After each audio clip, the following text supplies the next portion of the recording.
Boa noite. Nós ainda estamos num pequeno número, mas nós podemos estarmos na presença de Deus com muita alegria e com gratidão no coração, porque Ele se faz presente e nós iremos iniciar mais uma noite especial de adoração ao nosso Deus, de aprendizado da Sua Palavra.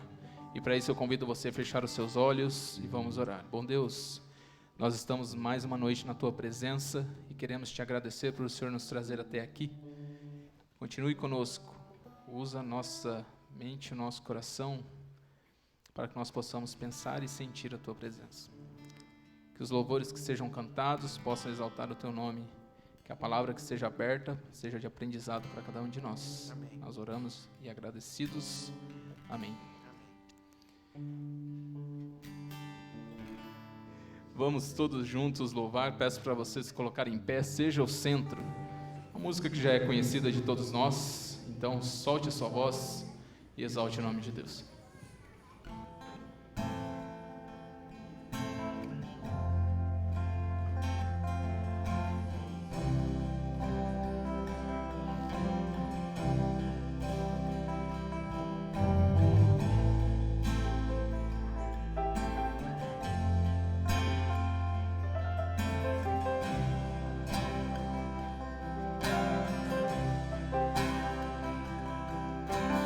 Aquele que em suas mãos detém a força e todo o poder.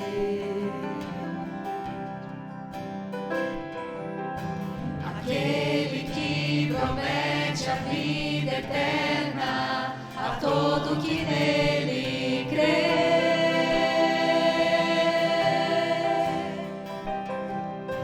É Ele quem nos guarda, que operando quem impedirá.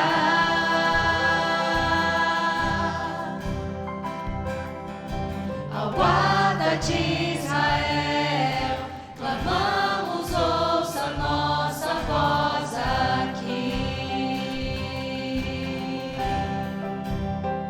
Reina em nós, venha a nós seu reino.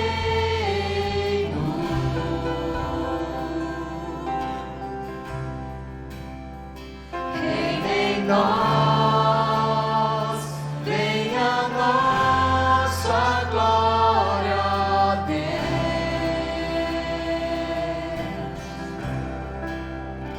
Seja o centro, seja tudo a todos nós.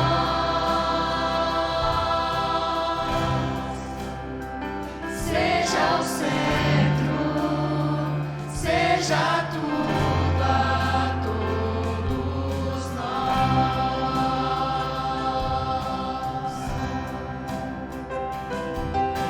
Aquele que em suas mãos detém a força e todo o poder.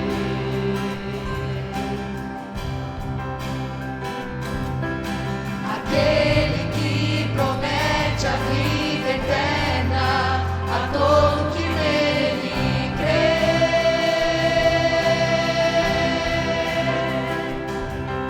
É Ele quem nos guarda e que operando quem impedirá.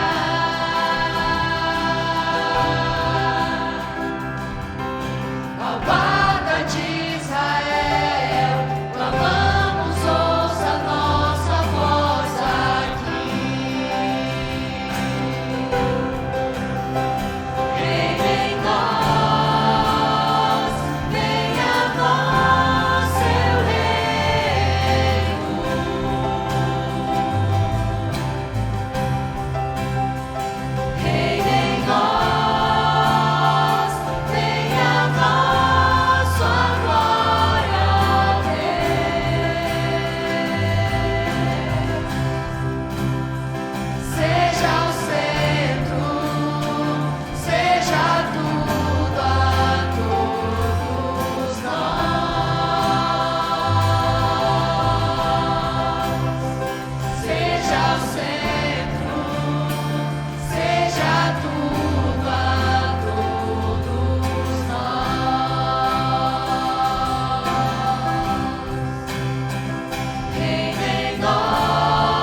seja exaltado, seja glorificado e que Ele seja tudo na nossa vida. Nós vamos cantar mais uma canção, Atos 2, uma canção que nós já temos cantado aqui também durante toda a semana, e certamente podemos louvar o nome de Deus com muita energia e com muita alegria.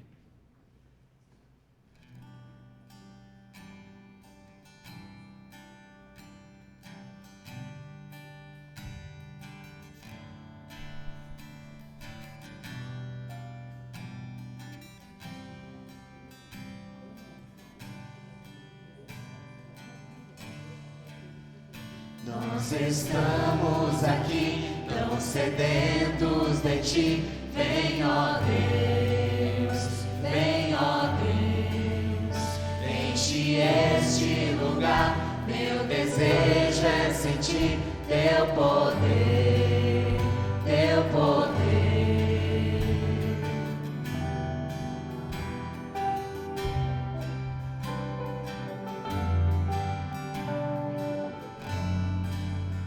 Nós estamos aqui, tão sedentos de Ti. Vem, ó Deus, vem, ó Deus. Enche este lugar, meu desejo é sentir Teu poder, Teu poder. Então vem me incendiar, meu coração é o Teu altar. Quero ouvir o som do céu, Tua glória contemplar. Então vem me incendiar, meu coração é o Teu altar. Quero ouvir o som do céu, Tua glória contemplar.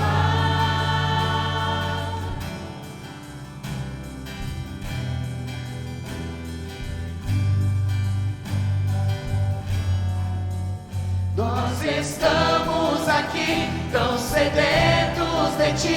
Vem, ó Deus, vem, ó Deus. Enche este lugar, meu desejo é sentir Teu poder, Teu poder. Então vem me incendiar, meu coração é o Teu altar. Quero ouvir o som do céu, Tua glória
música que nós iremos cantar, Canção do Apocalipse. E ao cantarmos esta música, você terá a oportunidade de trazer até aqui à frente o seu pedido e o seu agradecimento. A cada noite nós estamos orando por esses pedidos e esses agradecimentos que vêm até aqui. Que Deus possa se fazer presente na sua vida e possa ter um encontro com você a cada noite, colocando nas mãos dele aquilo que nós precisamos e reconhecendo que ele fará tudo aquilo que for para o nosso bem. Que Deus possa abençoar os momentos que nós temos tido aqui e que através desta canção nós podemos também continuar sentindo a presença dele.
Jesus, teu nome é força, é poder.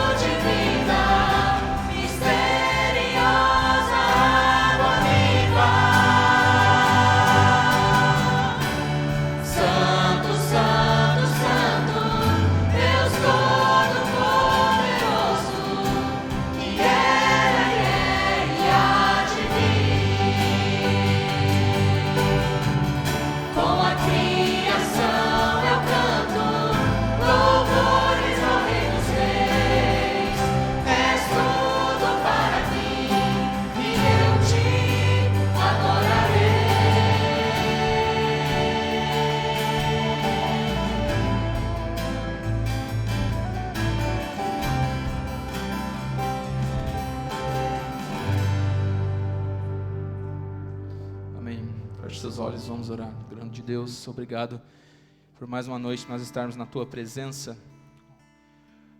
e mais uma vez sentir a Tua presença em nosso meio. Obrigado a Deus pelas pessoas que aqui estão e as que ainda estão a caminho. Que o Senhor possa encontrar um espaço no coração de cada pessoa aqui nesta noite e que a Tua palavra alcance vidas e que essas vidas, ó Deus, possam compartilhar também o Teu amor por onde estiverem. Perdoa onde nós temos falhado, molda o nosso caráter, usa a nossa vida para Te servir e Te louvar e que nós possamos logo em breve estar morando contigo eternamente nos altos céus. Amém. Continue conosco, eu te peço e oro, agradecido em nome de Jesus. Amém.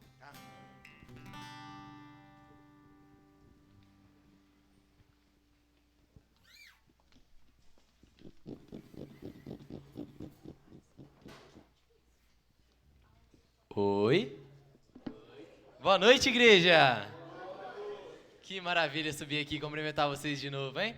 Bom, me convidaram para vir aqui e desejar para vocês as melhores, que eu posso pelo menos, as boas-vindas a cada um de vocês. Só que o que eu gostaria realmente de fazer é sair pela igreja e dar um aperto de mão com um sorriso bem bonito para dar boa noite para vocês. Mas eu não posso fazer isso. Então essa missão vai ficar contigo. Olha para a pessoa que está aí do teu lado, deseja uma boa noite para ele. Aí, ó, com aquele sorrisão carismático, tá bom? Aquele boa noite para animar a noite do seu companheiro, do seu irmão, da sua irmã, da pessoa que está do teu lado, beleza? Boa noite, Júnior. Deus te abençoe, cara. Deus abençoe vocês, Deus abençoe vocês. Bom, aproveita então que a gente está com esse espírito alegre e deseja uma feliz quinta-feira para a pessoa que está do seu lado. Sempre que é um dia especial, a gente deseja um feliz dia para ela. Hoje é igual, feliz quinta-feira para vocês. Muito obrigado pela presença de cada um de vocês. E eu te garanto que hoje, nessa noite, Deus só trouxe nesse templo as pessoas que precisam ouvir a mensagem de hoje. O pregador, o orador da noite se preparou e pediu para o Espírito Santo conduzir ele. Contigo será do mesmo jeito. Ore no seu particular para o Espírito Santo falar contigo. Porque se ele te trouxe aqui, é porque ele quer falar com você. Boa noite. E agora eu convido para dar continuidade no nosso projeto da noite, a Yasmin, Emily, passar a mensagem musical da noite. Deus abençoe vocês.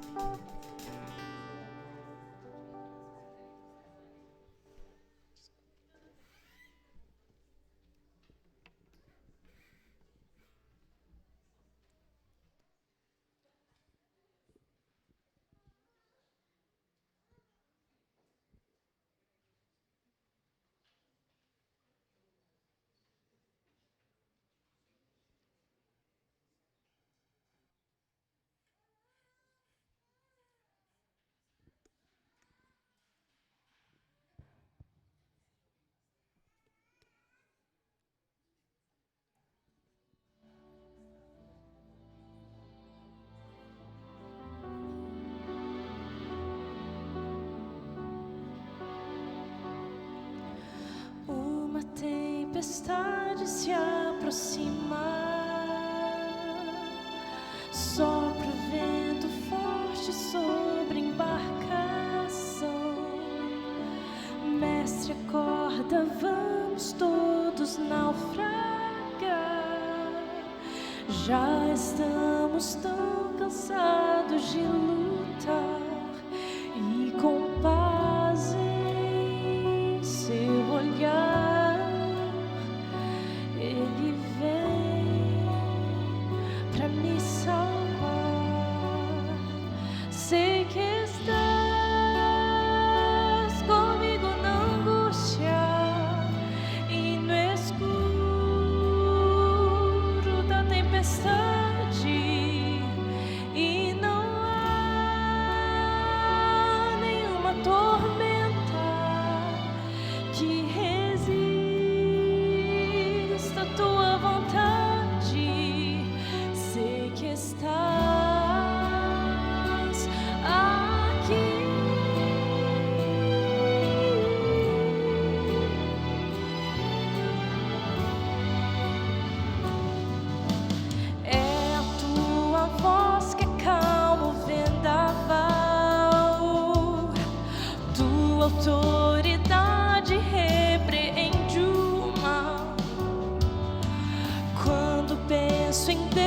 fugir ou questionar. Sei que tu jamais me abandonará. Não preciso duvidar mais. Eu confio em ti. Sei que estás comigo na angústia e no escuro da tempestade, e não há nenhuma tormenta que resista à tua vontade. Sei que estás quando o mar se agitar, quando o vento me assustar, quando o teu nome eu clamar. Sei que estás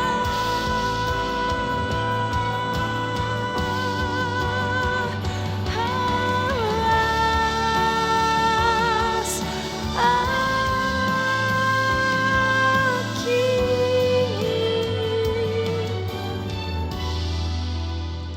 Eu sei que estás comigo na angústia e no escuro da tempestade, e não há nenhuma tormenta que resista à tua vontade. Sei que estás aqui.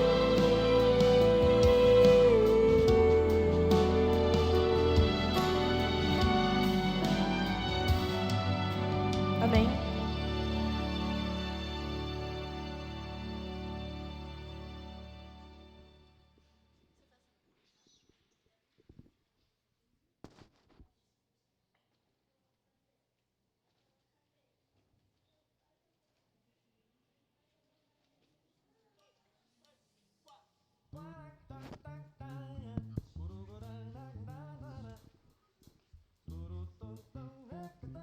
Boa noite.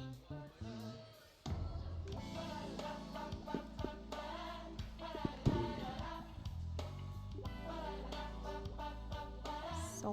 Boa noite, igreja. Tudo bem?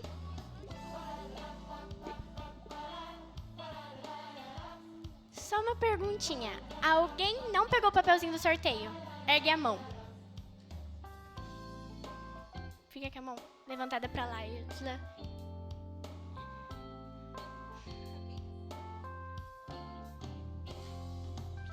Ó, quem fez oração essa noite antes de vir pra igreja vai ser sorteado, hein? Tô sentindo. Então vamos lá, vamos começar.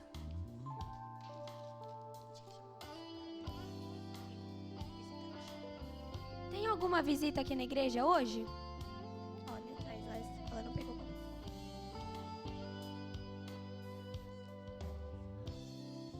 Alguém é visita hoje? Então tá bom. Quem? Tem visita, não precisa se esconder, tá com vergonha. Pode vir buscar aqui um prêmio pra você. Presentinho, um mimo pros visitantes.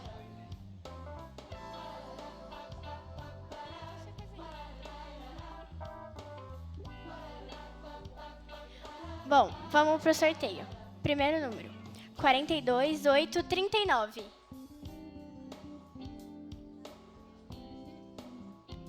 Achou! Parabéns, uma salva de palmas, por favor.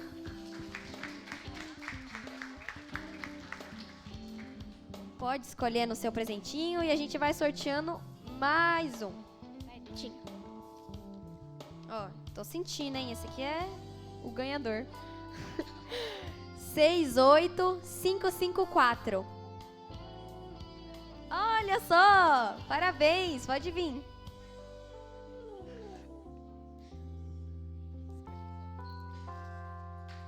Pro próximo. Obrigada, isso aí, uma salva de palmas. Pode escolher seu prêmio. Próximo número: 42844. Olha só, uma salva de palmas, por favor. Ok. Vamos lá, vou mexer bem, ó. Esse aqui é o seu. Esse é o seu, hein? Ó. 68579. Ali, eu falei que era o seu. Era pra você que eu tava falando.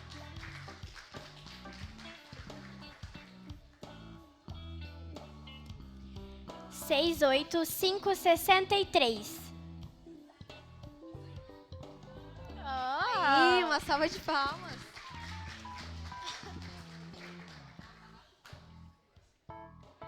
Ok, vamos pro próximo. Ai, caiu um. Vai esse aí. Aqui. Ó, 68558.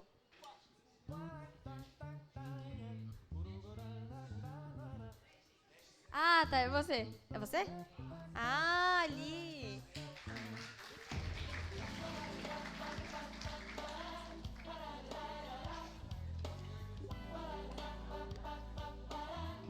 Sessenta e 569. Olha, terceira vez, hein? Ó, tô achando que tá roubando a benção de alguns aí, hein? Coitado, teve uns que não ganhou nenhum dia. Ó, último sorteio da noite.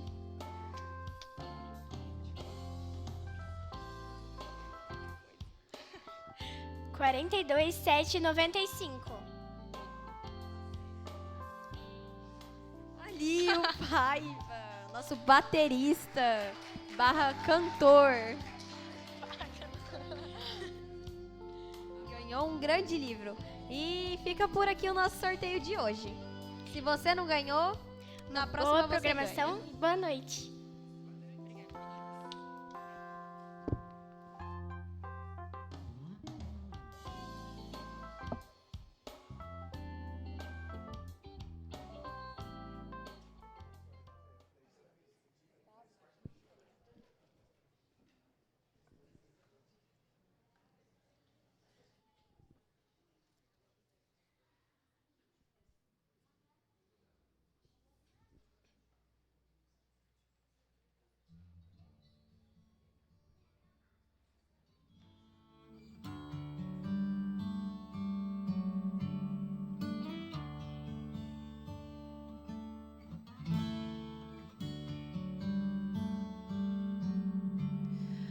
Olhe suas mãos e seus pés tão marcados estão de tanto lutar.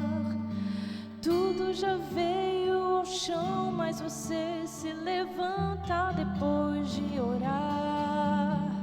Sua força não vem do coração, tampouco ela é uma ilusão. Há um Deus a te fortalecer. Forte,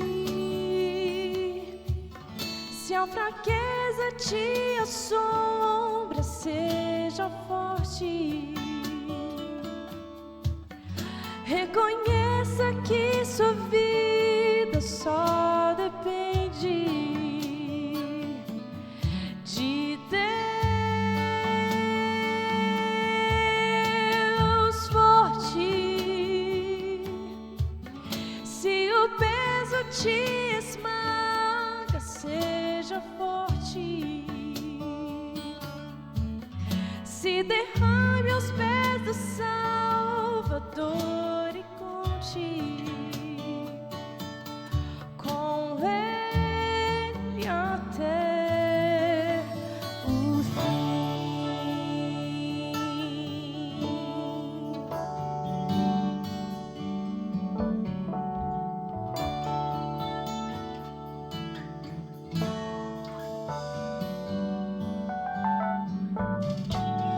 Olhe suas mãos e seus pés tão marcados estão de tanto lutar.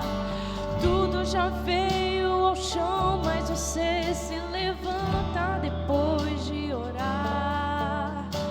Sua força não vem do coração, tampouco ela é uma ilusão. Há um Deus a te fortalecer. Forte, se a fraqueza te assombra, seja forte. Reconheça que sua vida só depende de Deus. Forte, se o peso te esmaga, seja forte.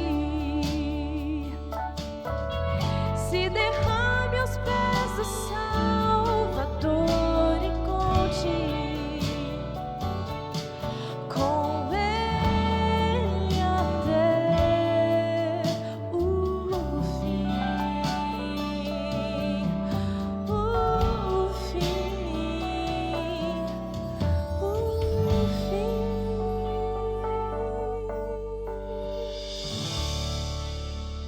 Amém.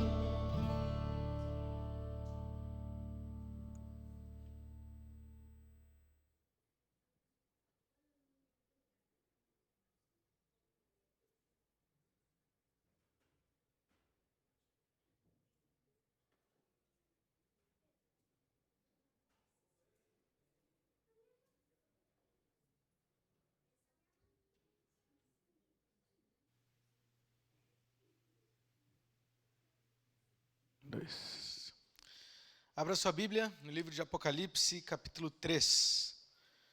Livro de Apocalipse, capítulo 3.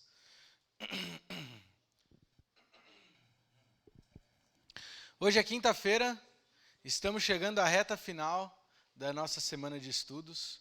Entramos na nossa antepenúltima carta, a quinta carta dos livros das igrejas, né, de Apocalipse, e a mensagem que tem para nós.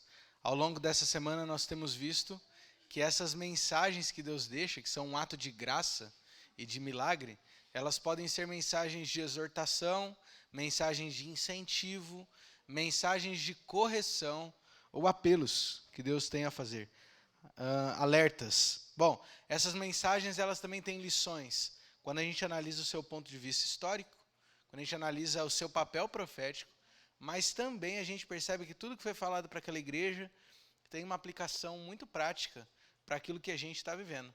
E eu espero que, de alguma maneira, o estudo que a gente tem feito até aqui, alguma dessas cartas tenha falado ao seu coração, alguma dessas mensagens, de alguma maneira, você tenha ouvido o recado de Deus diretamente para o seu coração. Hoje a gente estuda a quinta carta, a carta de Sardes, e o título dela é a carta de Cristo enviada para os estagnados. Agora, a gente tem feito o desafio todo dia de você poder ler durante o dia a carta que vai ser estudada hoje, né? E eu falei que eu estou ameaçando até perguntar, assim, levantar a mão. E hoje eu criei coragem, já que já está terminando, né? Hoje eu criei coragem. Então eu queria saber aqui, correndo risco, já preparei antes, quantos aqui leram a carta de Sardes hoje ao longo do dia? Deixa eu ver. Ó, que legal. Muito bom. Tem mais mãos levantadas do que quando eu perguntei quem era universitário. Então, acho que já é uma vitória. Muito bom. O incentivo continua. Amanhã a gente estuda a Filadélfia e eu sugiro você aproveitar que é sexta-feira, leia a carta antes para chegar aqui já um pouco mais amadurecido e a gente poder sugar mais do estudo da Bíblia. Nós vamos ler juntos a carta de Sardes antes, como de costume. Convido você a fechar os olhos para nós orarmos e pedirmos a condução divina. Oremos. Santo Deus, obrigado, Senhor. Estamos na quinta-feira, o que significa que tivemos uma semana que o Senhor nos permitiu aprofundarmos o estudo da Tua Palavra. Até aqui eu tenho certeza que de alguma maneira, pelo menos a oportunidade o Senhor deu para que nós pudéssemos ouvir a Tua voz. E hoje nós estamos entrando já na reta final, no antepenúltimo estudo. E eu peço que mais uma vez o Senhor fale ao nosso coração. A carta de Sardes é uma carta de alerta, é uma carta de repreensão e certamente pode falar a nós também. Eu não conheço o contexto de cada um que está aqui. Eu não sei o que precisa ser dito. Por isso eu peço que o Senhor traduza essa mensagem para que faça sentido aquilo que cada um não apenas quer, mas precisa ouvir de Ti nessa noite, a começar por mim. Por isso, prepara o nosso coração, por favor. Que nesse momento, Senhor, todo som e todo barulho se cale.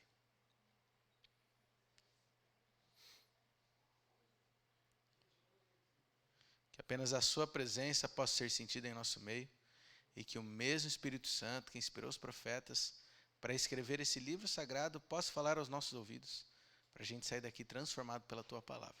É em nome de Jesus que a gente ora. Amém. Livro de Apocalipse, capítulo 3. Apocalipse, capítulo 3. A gente vai ler o verso 1, mas eu não vou ler inteiro, tá bom? Como a gente está lendo de pouquinho em pouquinho, a repartição de hoje é um pouquinho mais diferente, eu vou ler só a primeira parte do verso 1, que diz assim: Ao anjo da igreja em Sardes escreva: Estas coisas diz aquele que tem os 7 Espíritos de Deus e as 7 estrelas. Guarda aí que daqui a pouquinho a gente volta para ler o restante, tá bom? Mantenha aí sua Bíblia aberta. Bom, a carta mais uma vez é enviada ao anjo, que você já sabe, que pode ser o bispo, o líder da igreja na cidade de Sardes. Aqui Cristo se apresenta cada vez com um símbolo diferente. E mais uma vez o símbolo faz referência a Apocalipse capítulo 1. Os símbolos de hoje, isso aconteceu em todas as cartas até agora, tá bom? O símbolo de hoje, especificamente, quando ele diz que ele tem os 7 espíritos e também as 7 estrelas, é uma referência ao que foi dito em Apocalipse capítulo 1, no verso 20, tá bom? Então, de novo, você tem esse paralelo entre os capítulos. A igreja de Sardes é uma igreja real, numa cidade real. Bom, sobre a igreja de Sardes, nós novamente sabemos muito pouco, porque essa também é a única menção bíblica sobre a igreja de Sardes. A gente sabe um pouquinho mais de informações sobre a cidade. E eu espero que até agora você tenha reparado já que esse é a 5ª carta que a gente está estudando, que todas essas curiosidades que a gente está colocando nisso, essas informações, elas têm esse tom de curiosidade, só que na verdade elas servem de contexto para aquilo que a carta vai falar. Você conseguiu reparar isso até agora? Sempre tem um ou outro elemento, ou da igreja, ou da cidade, que de alguma maneira faz mais sentido quando a gente compreende esse contexto. A carta de hoje não é diferente. Quando a gente fala da cidade de Sardes, atualmente, essa cidade também, como todas, compõe o território da Turquia, e o nome dessa cidade é Sart, na província de Manisa. Ela é uma cidade que antigamente tinha relevância ao judaísmo. Hoje eu trouxe 2 fotos, se puder colocar por gentileza. A primeira foto, o pessoal tá voando lá. A primeira foto, as 2 fotos são do mesmo lugar, tá? Tem essa aí, pode passar a próxima. E essa também. Volta na anterior, que eu acho que ela dá uma visão um pouquinho melhor enquanto eu explico esse ponto. Muito obrigado. Olha só, essa cidade ela era relevante ao judaísmo porque esse lugar que você está vendo na foto é uma escavação, é um encontro antigo, mas é onde é tida como a maior sinagoga da antiguidade que é conhecida hoje. Essa sinagoga ela data de 166 depois de Cristo. Então é bem próximo, talvez, aí, aos dias da carta enviada a Sardes. E a gente tem uma ideia mais ou menos de como eram as sinagogas, a igreja do judeu, vamos assim, malemar falando, como era naquele tempo. Essa relevância de Sardes, historicamente, ela contém esse achado arqueológico que é bem curioso. Muito obrigado pela imagem. Bom, qual que é o ponto mais marcante de Sardes? É que Sardes era uma cidade com um passado glorioso. Guarda isso no seu coração. Uma cidade com passado glorioso. Por quê? Essa era uma cidade de comércio muito forte lá no passado. Você sabe que o Império Romano, um dos legados que ele deixa é a construção de estradas. Então, toda a locomoção dentro do Império, que era gigantesco, era através dessas estradas construídas. Bom, Sardes era um ponto estratégico de cruzamento de estradas. Por isso, era excelente para que o comércio acontecesse ali, porque a gente de lugares diferentes, meio que obrigatoriamente, passava por aquela cidade. O apogeu aí da sua glória de Sardes foi aí entre os anos 680 a 644, repara, antes de Cristo, lá atrás. Nessa época ela foi capital do reino da Lídia e foi uma cidade de muita glória. Isso no passado. Agora, quando a gente fala do presente, e aqui quando eu falo presente, eu estou dizendo do momento quando João escreve o livro de Apocalipse, naquele presente, o status de nobre que a cidade ainda tinha, vinha totalmente das glórias do passado. Naquele momento, atualmente, Sardes já não tinha mais essa relevância. Ela já não fazia uma diferença. Não é uma cidade assim marcante. Não tinha nada de fato que acontecia lá. A economia não era pujante. Ela apenas tinha um status de nobre por causa de tudo aquilo que foi vivido, assim, 5 séculos antes de Cristo. Nos dias de João, ela era muito menor do que Éfeso e Pérgamo, por exemplo, que foram outras cidades relevantes que a gente mencionou aqui. Sardes era conhecida como uma cidade que vivia das glórias do passado. E quando a gente lê a carta, a gente percebe que o mesmo problema da cidade era exatamente o problema que a igreja enfrentava. Uma cidade e uma igreja que viviam das glórias do passado. Profeticamente, essa marca ela também aparece. Uma igreja que vive das glórias do passado. Bom, qual é o período histórico que profeticamente a igreja de Sardes representa? É o período pós-reforma. Pós-reforma protestante, obviamente. Isso vai datar aí de mais ou menos 1517 até 1798 depois de Cristo. Ontem nós falamos sobre uma igreja que lidava com a heresia de Jezabel, alguém que vinha trazendo deturpação e corrupção no meio da igreja. A igreja pós-reforma, ou melhor, a reforma protestante libertou o cristianismo de Jezabel. Entende o que eu quero dizer? A reforma protestante libertou o cristianismo dessa estatização que estava matando ela por dentro, corrompendo ela aos poucos. A igreja se libertou disso. A reforma protestante foi um avanço significativo por muitas coisas. A reforma protestante trouxe de volta a retórica da graça e o processo da salvação. A reforma protestante tirou o monopólio da religião. A reforma protestante devolveu a democratização, melhor dizendo, do acesso à palavra de Deus. A Bíblia voltou a ser traduzida. Olha, teve muita coisa que veio da reforma protestante. Foi assim um marco realmente extremamente significativo para a igreja. Só que aí parou. E essa é a marca dessa igreja profética. É uma igreja que foi virada de cabeça para baixo na reforma protestante e parou. Recentemente a gente comemorou 500 anos da reforma.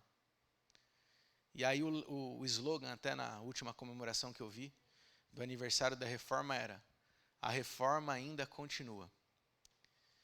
Porque esse slogan vem justamente da compreensão de que a reforma começou assim, de maneira magistral, e parece que depois perdeu o fôlego. Assim, ela foi parando e se conformando, talvez essa é a palavra. Se conformando, a ponto de virar coisas de cabeça para baixo, e o restante ela para, aceita e permanece. Hoje, se você pegar boa parte das igrejas que nasceram na reforma protestante, elas já não são assim tão mais protestantes quanto eram antes, se você comparar com a igreja mãe dessas igrejas que vieram da reforma. Curioso isso. A igreja, historicamente, essa igreja representa um período do cristianismo que vem de uma reforma poderosa, mas que se conforma. Uma igreja que vive das glórias espirituais do passado, mas que no presente parece acomodada. Essa é a marca da igreja, tanto local quanto profética e certamente com relação às aplicações que nós vamos ver hoje. Tenho mencionado até aqui que cada uma dessas cartas é estruturada em 5 partes. Vamos lembrar junto? Apresentação, elogio, advertência, apelo e promessa. Agora repara, em Sardes a estrutura não é a mesma. E é importante destacar esses pontos, porque toda vez que tem uma alteração, isso serve de ênfase que Deus quer dar na carta. Qual é a estrutura de Sardes? Você vai reparar isso na leitura de hoje, tá? Ela começa com a apresentação, que a gente leu, só um trechinho. Ela já vai direto para a advertência. Depois ela tem um apelo. Tem um elogio tão suave que se você não prestar atenção, você passa batido. E por fim tem a promessa. A ênfase dessa carta não está no elogio. A ênfase dessa carta está na advertência. embora tenha um elogio bem de levinho, assim, só para dar aquela maciada no final, vamos dizer assim. Sardes tinha muita coisa para ser corrigida. E a gente vê a repreensão no final do verso 1. Nós lemos a primeira parte, a segunda parte do verso 1 diz assim: conheço as obras que você realiza, que você tem fama de estar vivo, mas na verdade está morto. Mais uma vez, Deus começa a carta afirmando que Ele conhece. E a gente passou aqui 5 temas, esse é o 6º tema da semana, né? Então, 5 mensagens, 5 estudos destacando esse Deus que é próximo, esse Deus que é de intimidade. E toda vez que Deus fala, eu conheço, é uma espécie de consolo, para dizer, olha, eu sei o que está acontecendo, eu sei o que está passando, eu entendo. Só que em Sardes é a primeira vez que essa expressão não é boa. Pelo menos não é isso que Deus quer dizer. Em Sardes, a expressão é a primeira vez que ela tem um sentido contrário. Porque ele vai dizer assim, ó, eu conheço as tuas obras. E eu sei que você fala como quem está vivo. Mas eu conheço. Eu sei que você está morto. Deus sabe o que está acontecendo. E ainda que a igreja tente mascarar com alguma aparência de vitalidade, o Deus que está próximo e sabe o coração, Ele sabe que na verdade não é bem assim. Deus não é iludido por relatórios. Grava isso no seu coração. Deus não é iludido por números. Toda vez que a gente lança um projeto, a gente precisa dar um relatório, e aí tem o desafio de passar números, né? E a gente sempre tem a tendência de maquiar números. E o ser humano no século XXI, o ser humano ocidental, né? No século XXI, ele tem essa marca, porque ele é guiado por números, e ele precisa o tempo inteiro, de alguma maneira, usar esses números ao seu favor, e parece que a gente não percebe o quanto números e estatísticas são totalmente manipuláveis, porque são interpretativos. Eu posso falar um número, mas te vender de uma maneira que parece bom, ou usar o mesmo número e te mostrar que é ruim. Tudo é uma questão de narrativa. E Deus está dizendo para Sardes, eu não me iludo com os números que vocês me apresentam, porque eu conheço. Vocês falam como se estivesse vivo, mas eu sei, eu conheço, eu sei que na verdade vocês são mortos. Eu não sei como aparece na sua Bíblia aí, mas na minha Bíblia na maioria tem um subtítulo para cada carta. Tem aí na sua Bíblia também? A minha aqui, essa aparece só carta à igreja em Sardes, mas tem algumas que já dão até uma proposta de qual é a pegada, digamos assim, dessa igreja. Tem na sua Bíblia aí? Numa Bíblia que eu estava usando para o estudo, dizia assim, Sardes, aí vinha, igreja morta. Era o subtítulo para essa carta, para essa igreja. E basicamente ela resume o que é Sardes. Uma igreja morta, porém, que se achava viva.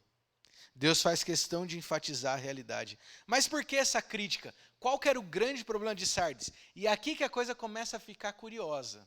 Porque quando a gente lê Pérgamo, Tiatira e Éfeso, só para citar as que a gente já estudou, quando a gente lê Pérgamo, Tiatira e Éfeso, a gente vê que eles lidavam com um problema. Você lembra qual era o problema dessas igrejas? Vamos ver quem está assim, ó, anotando. Você lembra? Eu não decoraria, só porque eu tenho anotado. Você lembra qual que é o problema dessas igrejas? Heresias. Essas 3 igrejas lidavam com o problema de heresias, ou seja, mentiras que estavam se espalhando no meio da igreja. Aí você pega a igreja de Esmirna. Lembra qual era o problema da igreja de Esmirna? Perseguição. Era o Estado, era o judaísmo, todo mundo contra eles. Então, uma parte das igrejas tinha um problema com heresia, uma parte tinha problema com perseguição. Qual era o problema de Sardes? Pela carta, nada. Certamente eles tinham algum problema, né? Mas pela carta, não é nada. A carta não menciona perseguição. O Deus que conhece, ele não cita perseguição. A carta não menciona heresia. O problema dessa igreja não era estar abandonando Deus, no sentido de pregar em verdade, de se desviar para outro caminho. O problema dessa igreja não era estar, de alguma maneira, cedendo, porque a vida estava em jogo e estava começando a abrir mão da sua fé. Não era esse o problema de Sardes. Na verdade, a impressão que nos dá é que estava tudo bem nessa igreja. Ela até dá a entender para a gente que a igreja era conhecida pelas ações que ela realizava. Parecia que estava num momento bom da igreja. Ainda assim, Deus olha para eles e os chama de mortos. Por quê? Qual era o problema da igreja de Sardes? O problema de Sardes não era externo. O problema de Sardes era interno. Porque o grande problema de Sardes não era uma provação, um problema que eles enfrentavam, mas era a situação de aparentar ser uma coisa que na prática eles não eram. Enquanto eles pareciam ser uma igreja vibrante, na prática eles estavam espiritualmente mortos.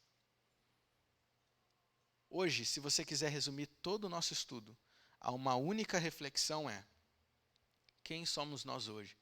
Uma igreja viva ou uma igreja morta? Uma igreja que era viva no passado, mas que está morta hoje, ou uma igreja que realmente continua viva? Essa é a pergunta de hoje. A carta de Sardes, ela nos convida a uma autorreflexão sobre o momento da nossa fé. Será que nós também vivemos das glórias do passado? Ou será que nós hoje temos uma fé verdadeira, uma fé atual, uma fé presente, não uma fé do passado? Será que nós de fato estamos vivos espiritualmente ou a gente só aparenta, mas na prática a gente está morto? Essa é a pergunta de Sardes. Se você quiser, a gente pode encerrar aqui e você leva essa reflexão para casa. O que eu quero então nos próximos minutos, para não iludir ninguém, porque ainda não terminou, é justamente tentar entender o que significa ser espiritualmente morto, para que essa reflexão seja válida.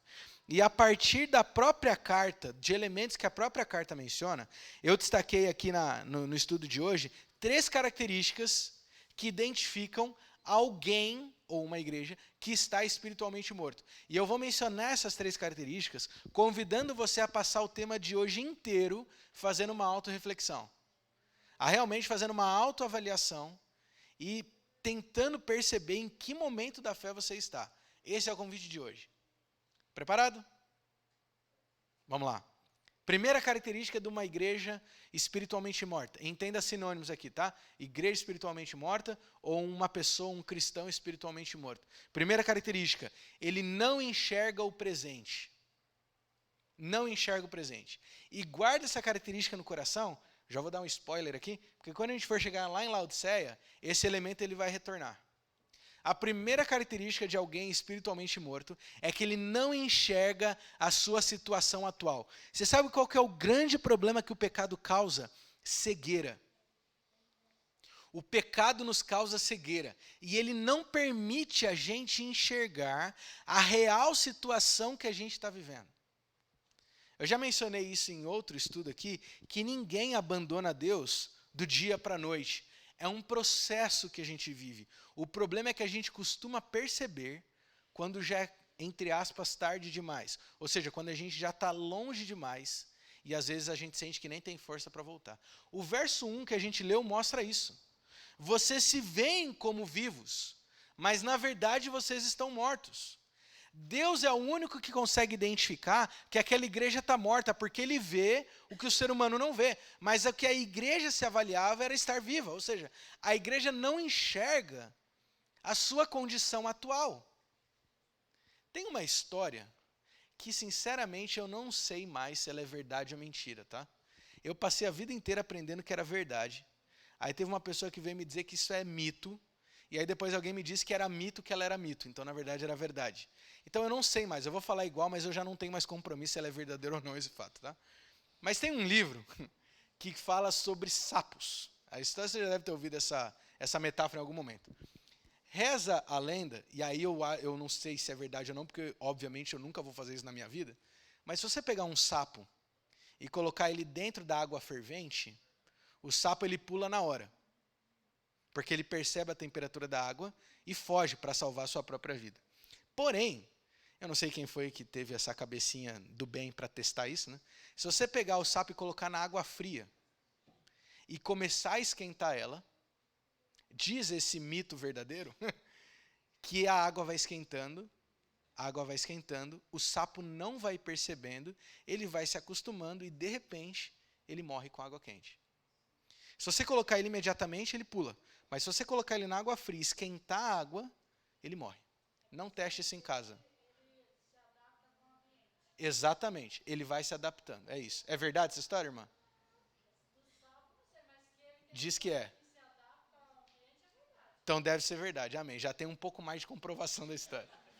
É mais ou menos isso que acontece com a nossa fé. abandonar Deus não é pisar numa água quente. É a gente tá tudo bem. A coisa vai esquentando, o cenário vai mudando, a gente vai se adaptando, a gente vai se acostumando, e quando vê, pum, já aqueceu, já esquentou, já cozinhou, já morreu. Ninguém abandona Deus da noite para o dia. É um processo que aos poucos as coisas vão mudando e a gente não vai percebendo. E simplesmente tudo vai passando. Já aconteceu com você de um belo dia, parar para pensar assim, de repente cai a ficha e fala, nossa, faz tempo que eu não paro para ler a Bíblia de verdade, assim. Já aconteceu com você? Eu tenho o hábito de quando eu leio a Bíblia, eu uso um caderno para poder ir anotando. E aí eu anoto data e tudo mais. Um dia desses eu fui voltar a estudar, porque os dias passou uma semana que foi muito conturbada. Uma semana que foi muito corrida. E eu não consegui parar para estudar com qualidade. Passou aquela semana. Aí virou outra semana, eu falei, não, quer saber, essa semana eu vou pegar firme no estudo. Aí eu sentei para estudar o caderno, para estudar a Bíblia, aliás. Quando eu abri o caderno, sabe qual era a última data? Não fazia uma semana, fazia um mês. Eu não tinha percebido. Tomei um susto na hora. Fazia um mês. E na minha cabeça era uma semana. A gente não percebe o processo que a gente vai vivendo. Você vai se acostumando com o que você assiste. Você vai se acostumando com o que você ouve. Você vai se acostumando com o que você lê. Até que, de repente, você percebe o quão distante você está. Há muitos anos isso. Já faz muitos anos. Estou dando testemunhos pessoais hoje. Já faz muitos anos isso, tinha um jogo que eu gostava de jogar na minha infância, adolescência. E aí alguns anos passaram, eu já não jogava mais aquele jogo, mas alguns anos passaram. E um dia eu estive conversando com pais que estavam falando sobre esse mesmo jogo. Mas falando naquela tônica de pai que nunca pegou o jogo, mas está falando como ele funciona e tentando entender. Quando eu ouvi mencionando sobre esse jogo, como eu tinha jogado na minha adolescência, eu entrei na conversa para poder conversar. Só que eu entrei na conversa como quem já estava nessa busca de ser um pastor. Então eu comecei a falar como pastor. E pela primeira vez eu olhei o jogo da ótica de pastor e de pai, porque eu estava conversando com pais. Eu não tinha filho, mas estava conversando com pais, então você se coloca naquele lugar. E aí eu comecei a falar, olha, eu sei como funciona o jogo, deixa eu descrever para vocês. E quando eu descrevi o jogo, na minha cabeça estava falando assim, meu Deus, como eu tive coragem de jogar esse jogo alguma vez na minha vida. E falei, nunca mais vou jogar. Já tinha parado, mas nunca mais vou jogar esse jogo. Por quê? A gente não percebe aonde a gente vai entrando. É aos poucos que a gente vai sendo aquecido. O pecado causa cegueira. Porque o pecado não permite a gente enxergar a real situação que a gente está vivendo. A primeira característica de alguém que está espiritualmente morto é alguém que não enxerga o que está acontecendo agora. Ele enxerga o passado, mas ele não consegue enxergar o presente. Nossa, faz tempo que eu não oro, mas não viu acontecer. Faz tempo que eu não leio a Bíblia de verdade. Esse mês eu nem fui na igreja. Olha, algo comum acontecer pós-pandemia. Quando vê, passou um mês que eu não fui na igreja. E o pior de tudo é que quando passa tudo isso, a pergunta que a gente faz é, como foi que eu cheguei aqui? Você sabe que ao longo do ministério, estudando a Bíblia com algumas pessoas ao longo do ministério, geralmente, ou já aconteceu várias vezes de estudar a Bíblia com alguém que já tinha a fé, porém em algum momento da vida ela abandonou a fé. E num primeiro estudo eu gosto de conversar com a pessoa e conhecer um pouquinho da história dela. Geralmente a pessoa chega para mim pedindo o estudo e fala, pastor, eu gostaria de estudar mais a Bíblia, porque eu estou me aproximando de Deus, ou eu quero me batizar, ou eu quero tirar algumas dúvidas. Você estuda a Bíblia comigo? Claro. A gente senta para conversar e a pergunta que eu faço é, olha, se você tinha uma fé cristã, ou mesmo adventista, quando você era na infância, o que aconteceu? Por que abandonou? E quantas vezes foi que a resposta que eu ouvi foi, eu não sei. Coisas da vida. Simplesmente o foco mudou. Deixa eu falar uma coisa para você, especialmente para você que é jovem aí. Jovem, vai. Quem se considera jovem? Ninguém, são pouquíssimas as pessoas que abandonam os caminhos de Deus e falam assim, um dia eu decidi sair da igreja. São raros os casos. A maioria das pessoas abandonam o caminho de Deus por falta de foco. Só por isso. Se iludiram com as distrações. E sabe o que é distração? Distração, eu não estou falando de pecado, o que a gente chama de pecado. Sabe o que é distração? Tinha muito estudo. O trabalho sugou todo o meu tempo. É que eu tive uma amizade que comecei a buscar outras coisas. Não era o momento mais apropriado da minha vida. Não se engane, o que mais tira pessoas do caminho de Deus é falta de foco. E a pessoa simplesmente não enxerga o momento que ela está vivendo. Segunda característica de alguém espiritualmente morto é que ela se prende ao passado. Justamente por causa dessa cegueira do que está acontecendo hoje, ela passa a vida inteira olhando para o que ela fez no passado, achando que o passado está acontecendo hoje. Fez sentido? Aqui em Sardes, veja, era uma igreja que se considerava viva, porque no passado ela era uma igreja viva. Só que hoje ela estava morta. Por que ela continuava se considerando viva? Porque ela estava olhando para o que ela fez, e não para o que ela faz. Para o que ela fez, mas não para o que ela faz. Será que nós podemos estar fazendo o mesmo? Nos prendendo às glórias do passado, sem de fato estar vivendo hoje algo transformador? Você já ouviu aquela história do museu? Diz aquela frase que diz que quem vive de museu é passado, né? Mas seria possível que nós estivéssemos na nossa fé vivendo um museu espiritual? Como é que está a sua vida espiritual? Não, eu já levei 5 pessoas ao batismo. E você tem no seu museu uma estante de fichas, de certificados de pessoas que se batizaram. Mas quanto tempo faz que passou essa última aqui? Foi ontem? Está no processo da próxima? Ou então, olha, você já tomou decisões com Cristo? Nossa, eu tomei decisões que mudaram a minha vida. E aí tem a prateleira de todas as decisões tomadas. Mas quantos anos faz que você foi mudado a última vez? Não, pastor, mas é que eu já tenho 30 anos de igreja, não é mais assim. Não? Tem uma hora que a gente para de ser transformado? Tem uma hora que a gente para de ser mudado? Tem uma hora que realmente a gente senta no banco da igreja, ouve um sermão e fala, esse sermão é bom mesmo para essa juventude poder ouvir. Será que eu não tenho mais nada a ser mudado? A obra de Cristo em mim terminou? Não tem mais nada para ser mudado nem no céu, está tudo pronto. Não, eu sou uma pessoa caridosa. Eu sempre ajudei nas ações de caridade, nas ações sociais, e aí tem a prateleira de prêmios de assistencialismo. Mas todos eles voltados do que acontecia antes da pandemia, do que aconteceu ano passado, do que aconteceu na juventude. Estou no meu ano sabático. E aí já faz 20 anos que está no ano sabático. 2 anos está no ano sabático. Que fique claro que eu não estou falando de ninguém aqui, porque eu não conheço. Eu estou apenas convidando a reflexão. Será que nós vivemos a fé hoje ou vivemos a fé ontem? A fé que nós temos hoje é a fé que nós estamos desenvolvendo ou a fé que nós experimentamos no passado? Nós temos uma casa com uma prateleira cheia de conquistas passadas ou nós estamos ainda exercendo o trabalho de Cristo? Vivendo das glórias do passado ou vivendo uma fé atual? Será que nós somos um museu espiritual tal qual Sardes?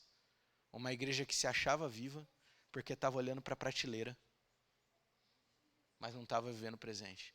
Sabe qual é o problema de quem vive do museu? É que a história do museu terminou. Se você não continua escrevendo a história agora, o museu acaba. O museu fecha. A história precisa continuar sendo escrita, precisa continuar sendo vivida. Ao longo dessa semana a gente tem tido um privilégio aí de ser acolhido por várias famílias. E olha, se teve uma coisa que a gente tem feito nessa semana é comer, viu? Eu vou te dizer que o povo de Deus é abençoado. E a gente tem sido muito bem acolhido. Já faço meu primeiro momento de gratidão aqui a todos que já nos acolheram essa semana. Tem sido uma bênção, a gente tem sido muito abraçado, muito feliz. E hoje a gente teve, curiosamente, a possibilidade de comer na casa de uma família que faz parte de pioneiros dessa igreja, né? E aí eu estava pensando já em falar sobre isso e a conversa veio à mesa, por coincidência ou não. Contando ali de maneira muito breve, conheci hoje que a igreja tem cerca de 50 anos, quase 50 anos de vida. Uma igreja que já tem, direto ou indiretamente, 10 filhas, ou seja, outras igrejas que brotaram dessa igreja. Essa é uma igreja que vive a glória. Aí eu faço a pergunta. Essa é uma igreja que vive das glórias do passado?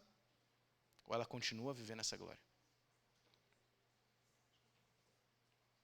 Eu não sei, tá? Estou perguntando. Essa é uma igreja que vibra com tudo que ela já construiu ao longo dos anos?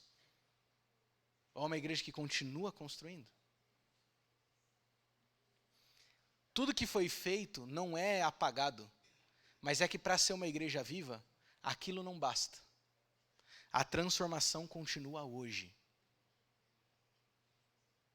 E vale considerar que a pandemia virou nossa... Aliás, vou fazer essa ênfase a mais. A pandemia virou a muleta do homem do século XXI. Ser humano do século XXI.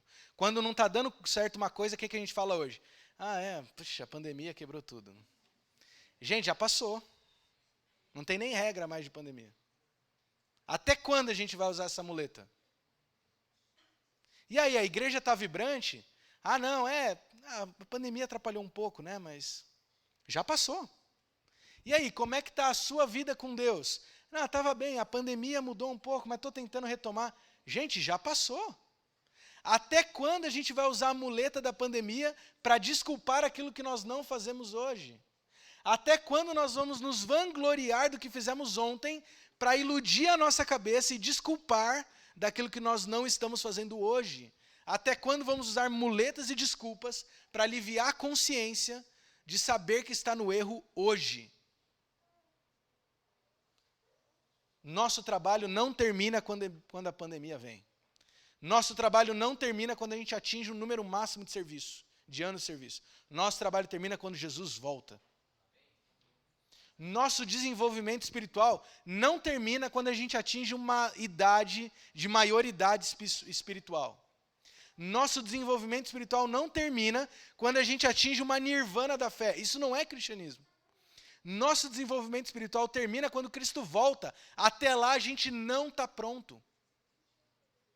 Nós só estamos prontos espiritualmente quando Jesus voltar. Até lá, a gente precisa crescer. Até lá a gente tem coisa para ser mudada. Até lá tem preconceito para ser quebrado. Até lá tem vício para ser vencido. Até lá tem pecado para ser perdoado. Eu nasci nessa igreja. Eu tenho 31 anos de igreja. Mas eu continuo precisando ser desesperadamente perdoado, tal qual era nos primeiros dias de consciência que eu tinha dentro dessa igreja. E o dia que eu esquecer disso, é o dia que a gente morre espiritualmente.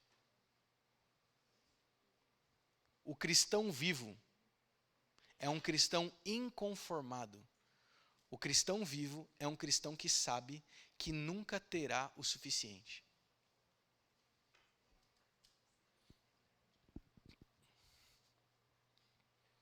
Será que temos nos baseado no que fizemos ontem para desculpar o que não fizemos hoje? É a pergunta. Terceira característica de uma igreja espiritualmente morta, ela não sonha com o futuro. Se ela não vê o que ela está vivendo, ou não vivendo, né? Ela se apega ao que ela viveu no passado, e por isso ela deixa de sonhar, aspirar, buscar aquilo que vem pela frente. Ela perde a vitalidade. Uma igreja, agora eu vou falar de igreja especificamente, tá? Igreja não perde a vitalidade por causa da faixa etária dos membros. Igreja perde a vitalidade quando ela fica olhando para o passado e não olha mais para o futuro. É nessa hora que a igreja perde a vitalidade. Tanto faz a faixa etária que a igreja tem. Tanto faz a idade média que a igreja tem. O segredo de uma igreja viva não é olhar para o que ela fez, mas é continuar sonhando com o que Deus pode fazer através dela no que vem pela frente. Esse é o segredo de uma igreja viva. Uma vez que a igreja de Sardes não via a sua espiritualidade diminuindo e ainda se enganava, olhando para o que tinha feito no passado, ela se acomoda e deixa de sonhar com o que vem pela frente.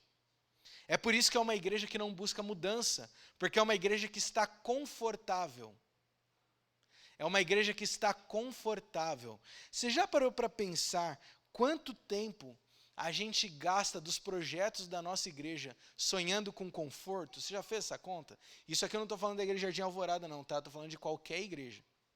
A gente gasta uma energia danada em termos de vitalidade, de criatividade. Faz campanha, faz projeto, para quê? Para ter um bom estofado, para ter um bom ar-condicionado, para melhorar a iluminação, para ter todo o recurso tecnológico, para ter uma melhor transmissão, tudo para quê? Para que a gente seja mais acomodado muitas vezes. Aí você fala, pastor, mas isso não faz parte da pregação do evangelho também? Faz, mas você concorda comigo que muitas vezes é para a gente também estar mais confortável? E cada vez a gente vai perdendo o foco daquilo que realmente interessa, porque a gente vai se acomodando com o que tem hoje. Uma das coisas que mais me chamou a atenção, brevemente conhecendo a história dessa igreja ali, em poucos minutos, é saber quantas igrejas já nasceram dessa igreja. Porque essa é uma igreja que entende que quando ela cresce, ela não vai se tumultuando, ela se divide. Porque o cristianismo só existe por causa disso. O cristianismo só existe porque lá no passado, os apóstolos não se aglomeraram, mas se espalharam. E é por isso que o evangelho chegou até aqui. Temos sido uma igreja sonhadora, uma igreja que aspira com o futuro, uma igreja que não se acomoda, ou temos sido uma igreja cada vez mais confortável, cada vez mais acomodada, cada vez mais satisfeita. Barriga cheia, já tem o suficiente. E na sua vida espiritual? O que você tem de Deus hoje já é o suficiente para você? É uma pergunta sincera, tá bom? Para sua reflexão. O que você tem de Deus hoje já é o suficiente para você? Nós cremos que quando nós chegarmos na eternidade, lá no paraíso, nós levaremos todo o período da eternidade, se é que se pode dizer todo para aquilo que é eterno, tentando conhecer Deus. A revelação nos diz que durante toda a vida que nós teremos no paraíso, nós estaremos descobrindo e entendendo melhor quem é Deus. Aí eu te pergunto, com isso em mente, o que você tem hoje de Deus, nessa sua vida finita, nessa nossa vida que se limita, quando muito, a 100 anos, nessa nossa mente que não consegue compreender para que serve a fórmula de Bhaskara, que pelo menos eu nunca entendi, ainda assim a gente consegue compreender Deus o suficiente? Ainda assim a gente já está satisfeito com o que a gente tem de Deus?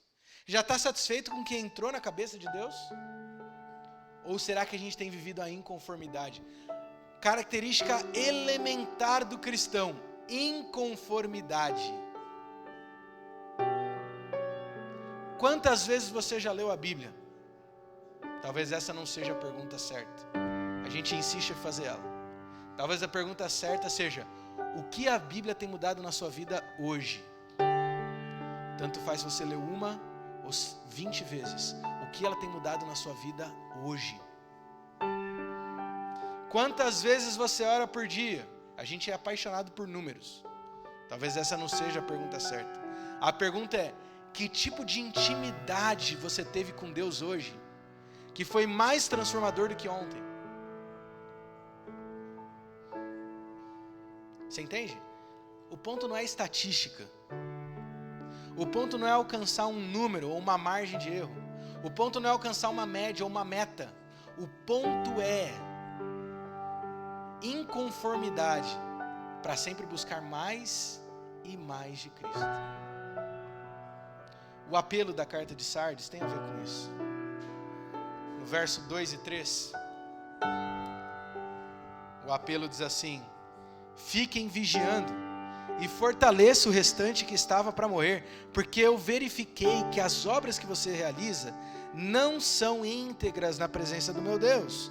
Lembre-se, pois, do que você recebeu e ouviu, guarde-o e arrependa-se.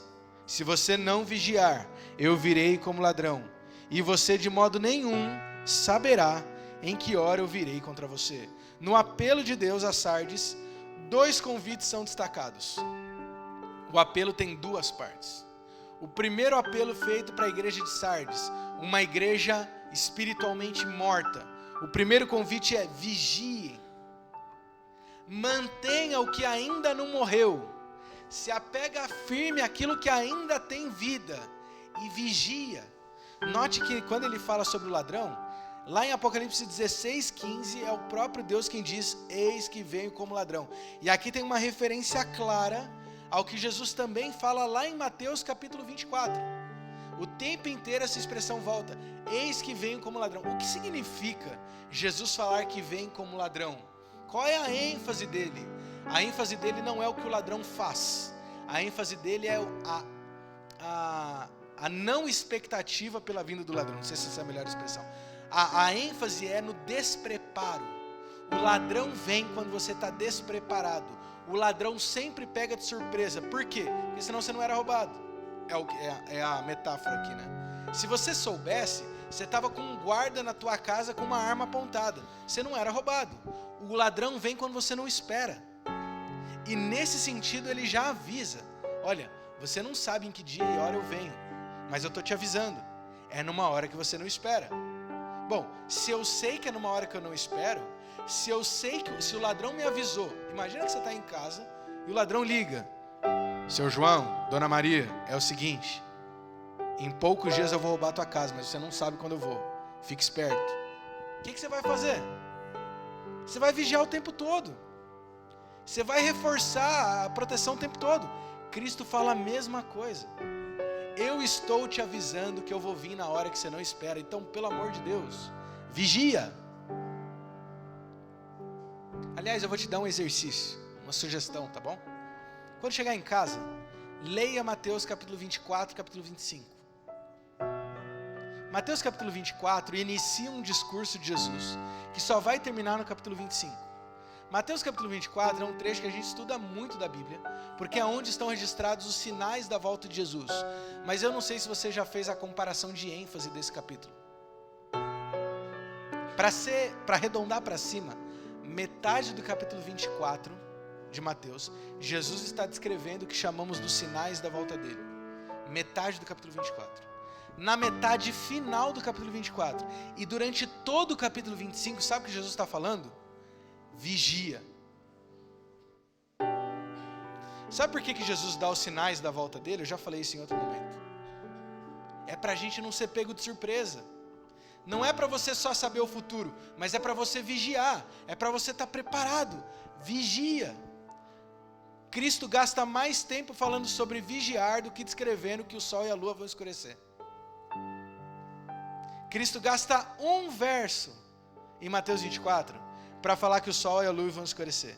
Tem um trecho de um verso para falar que vai ter terremoto. E a gente gasta mais tempo falando disso do que no nosso despreparo. Você sabe qual é o sinal da volta de Jesus mais importante, que a gente mais releva? É o fato de que todos, ou boa parte das pessoas, melhor dizendo, serão pegas de surpresa. Esse é um sinal da volta de Jesus, você sabia? No mesmo trecho que ele está falando da volta dele, ele diz assim: olha, vão estar dois num lugar, um vai ser levado e o outro deixado. Vão estar dois lá no moinho, um vai ser levado e o outro deixado. Por quê? Por que um vai e o outro não? Ele vai dizer: porque assim como foi nos dias de Noé, que eles se casavam e davam em casamento, comiam e bebiam, como se nada fosse acontecer, até que viesse o dilúvio, então eles creram, mas já não adiantava mais. Assim vai ser na vinda do Filho do Homem. Portanto, vigiem, porque eis que venho como ladrão. Se o pai da casa soubesse que o filho... Ele só está falando sobre isso. Aí no capítulo 25 ele vai falar da parábola das 10 virgens. E sobre o que é a parábola das 10 virgens? É a notícia de que nem todo mundo que espera o noivo chegar vai estar pronto quando ele chegar. É isso. Vai ter gente que não vai estar pronta. Aí ele fala da figueira. Ele dá outras parábolas para mostrar tudo, o tempo todo. Que nem todo mundo que se diz servo de Cristo, quando Jesus voltar em Mateus capítulo 25, nem todos vão dizer: seja bem-vindo, entre no meu reino, que está preparado por herança. Para uma parte ele vai dizer: não os conheço. Cristo gasta mais tempo falando sobre vigiar do que te descrevendo que vão haver guerras e rumores de guerras. E a gente continua se distraindo com as glórias do passado ou com as bobeiras que a gente vive todo dia. Vigie é o apelo de Cristo. Vigie. Eu estou te avisando que eu vou vir na hora que você não espera. Então espere o tempo todo. O segundo apelo, que está totalmente atrelado ao primeiro, e é o mesmo de todas as cartas, qual é? Arrepende-te. O vigiar está ligado ao se arrepender. O vigiar está ligado a se arrepender. Pastor, o que significa na prática vigiar espiritualmente? Vigiar espiritualmente significa na prática, todo santo dia, você acordar, se colocar de joelhos do lado da tua cama e dizer: Pai, por favor, tenha misericórdia de mim, esse pobre pecador. Me ajuda hoje a viver a tua vontade. Me perdoa pelas falhas que eu cometi ontem, mas me ajuda a pensar como o Senhor pensa. Me acompanha nesse dia. Por favor, me ajuda a alinhar os meus propósitos com os teus.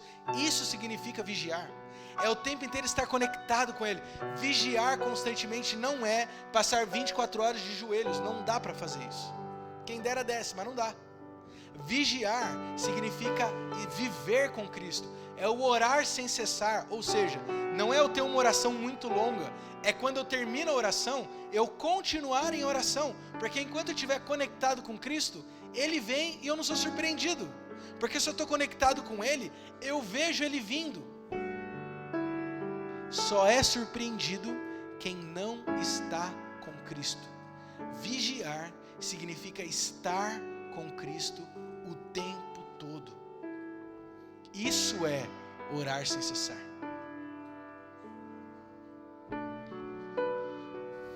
No final da carta, tem um suave elogio que já emenda com a promessa. E a gente termina com isso. Verso 4 em diante. O breve elogio e a promessa que diz assim: mas vocês têm aí em Sardes umas poucas pessoas que não contaminaram as suas vestes. Esse é o elogio. Elas andarão comigo vestidas de branco, pois são dignas. O vencedor será assim vestido de branco, e de modo nenhum apagarei o seu nome do livro da vida. Pelo contrário, confessarei o seu nome diante do meu Pai e diante dos seus anjos. Quem tem ouvidos, ouça o que o Espírito diz às igrejas. O elogio para Sardes é que no fim das contas, ainda tem gente boa lá. Ainda tem gente que não se contaminou lá. E o convite dele é para esses: permaneçam. Porque da mesma forma que vocês não se contaminaram, mesmo aqueles que foram contaminados poderão ser purificados e andar com essas vestes brancas junto comigo. Mas a ênfase principal da promessa são os livros. No capítulo 20 de Apocalipse, verso 11 a 15, a Bíblia nos revela que no céu existem livros. E claro, esses livros podem ser uma metáfora de alguma coisa que mantém o registro no céu daquilo que nós fazemos, não fazemos, mas especialmente 2 livros importam aqui, sejam eles metafóricos ou não. O primeiro é o livro da vida, onde estão registrados os nomes de todos aqueles que vão para o céu, serão salvos. E o segundo é o livro da morte, onde estão registrados os nomes daqueles que não aceitaram Jesus como Salvador. Você já parou para pensar que a fé é, em primeiro lugar, uma má notícia? O Evangelho é boa nova, mas ele começa como uma má notícia. Porque a primeira descoberta que a fé nos traz é que todos nós nascemos em pecado e estamos condenados à morte. Romanos 3:23 nos diz que todos pecaram e carecem desesperadamente da graça de Deus. Romanos 6:23 diz que a consequência do pecado é a morte. A primeira coisa que eu descubro quando eu conheço a Cristo é que eu vou morrer. Por que o Evangelho é boa nova então? É porque junto com a má notícia já vem a solução. Olha, eu vim te dizer hoje que nós estamos condenados à morte, mas eu vim te trazer a solução. Eu vim te trazer um problema resolvido. A única coisa é que você tem que aceitar. Porque se você aceitar, você vai ficar só com o problema, não com a solução. Nós estamos condenados à morte, todos nós. Todos nós nascemos com o nome no livro da morte. Alerte a isso, atente a isso. Todos nós nascemos com o nome no livro da morte, porque todos nós nascemos condenados pelo pecado. O pecado não é o que você faz, o pecado é o que está dentro de você. O nosso DNA é de pecado, é por isso que a gente erra. Você não é pecador porque peca, você peca porque é pecador, está dentro da gente, é a nossa natureza. Só que aí, Jesus morreu por você antes de você nascer. O que significa que desde o seu nascimento, você tem a oportunidade de um dia falar: Jesus, essas 3, 4 palavras simples que mudam a vida de alguém. Jesus, eu aceito o Senhor como meu Salvador. Só isso. Jesus, eu te aceito como meu Salvador. Basta isso. E nesse momento, diz a Bíblia, lá em Apocalipse 20, diz toda a doutrina que a Bíblia ensina sobre o santuário celestial, que nesse momento lá no céu, o seu nome é riscado do livro da morte. Ou melhor, em cima do seu nome é colado o nome de Cristo. Porque não é que você é liberado da morte, é que Cristo morre por você. O perdão não é uma exclusão de pena, o perdão é um pagamento de pena. O perdão não é Cristo fazer vista grossa para o que você faz. O perdão é Cristo pagar o preço do que você fez. Senhor, eu aceito o Senhor como meu Salvador. Nesse momento, o nome de Cristo é colado em cima do seu nome. E diante do Pai, Jesus, o nosso sumo sacerdote, Hebreus capítulo 8, o nosso advogado, 1 João 2, ele vem diante do Pai e diz: Pai, esse filho aqui, ele me aceitou como Salvador. Eu já tomei o lugar dele, então agora ele pode entrar no livro da vida. E a imagem que a Bíblia nos passa é que é como se, quando Jesus voltar, ele viesse com esse livro na mão, e então com o livro da vida ele chamasse o nome de cada um. Agora você sabe qual é a parte mais bela dessa promessa? É que para Sardes, que é uma igreja morta, ele não promete colocar o nome no livro da vida. Repara, a promessa para Sardes, que é uma igreja morta, não é: eu vou colocar o seu nome no livro da vida. Qual é a promessa que ele faz? Eu não vou tirar o seu nome do livro da vida. O que significa que mesmo para a igreja morta, nós ainda estamos debaixo da graça de Cristo. Mesmo para a igreja morta, Cristo está dizendo: você ainda está salvo. Eu estou te alertando para você não perder o pouco que tem. É por isso que ele diz: se apega ao pouco que ainda não morreu.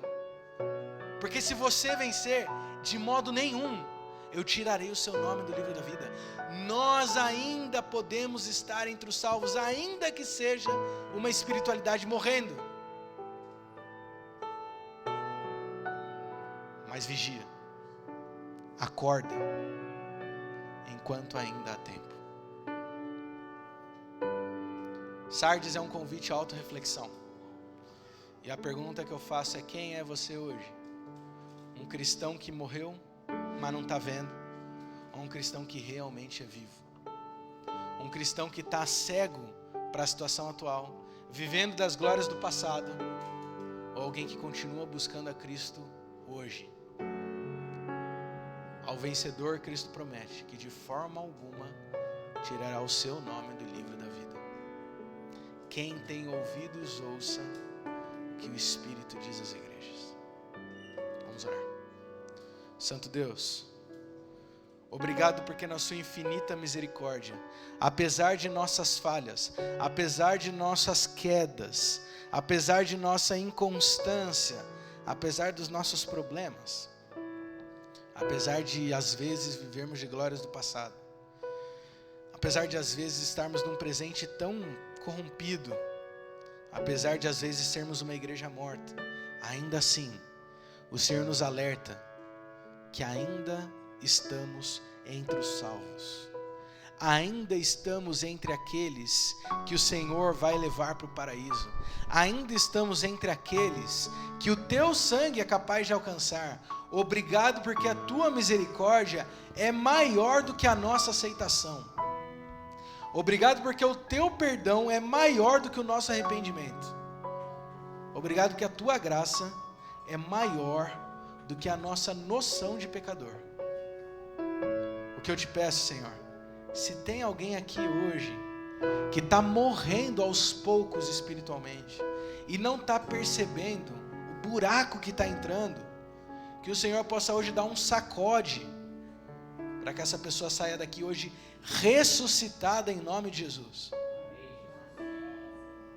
Se tem alguém aqui hoje que em algum momento da sua história, por qualquer desculpa que possa usar, perdeu o foco e se desviou do teu caminho, que o teu sopro da vida sopre sobre o coração dessa pessoa, para que ela saia daqui revitalizada pelo Espírito Santo, glorificando o teu nome e tomando a decisão de estar ao teu lado.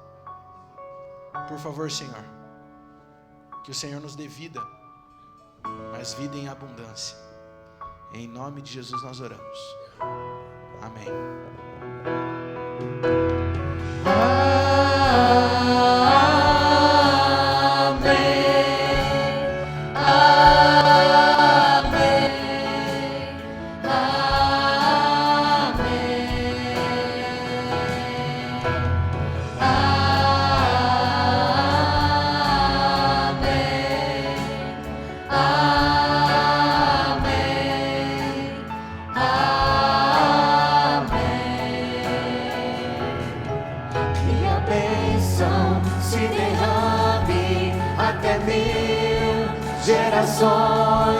Tua família e teus filhos e os filhos dos teus filhos, que a bênção se derrame até 1000 gerações.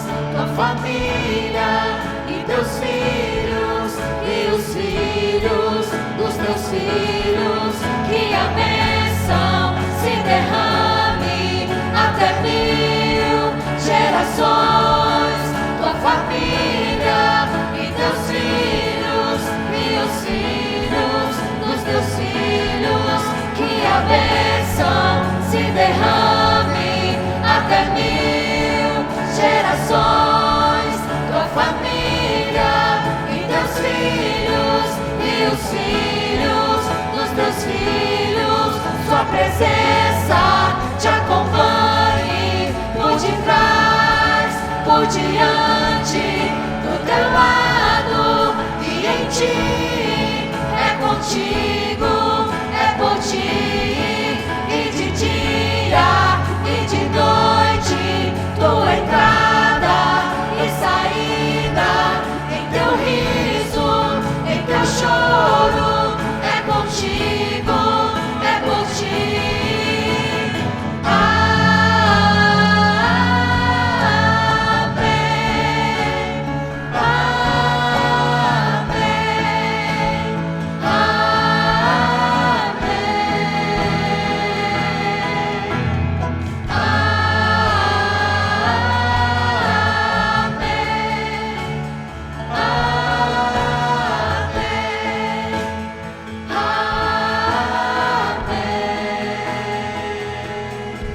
Gostaria de agradecer a cada um a sua presença. Amanhã tem mais 7h30. Estamos te esperando.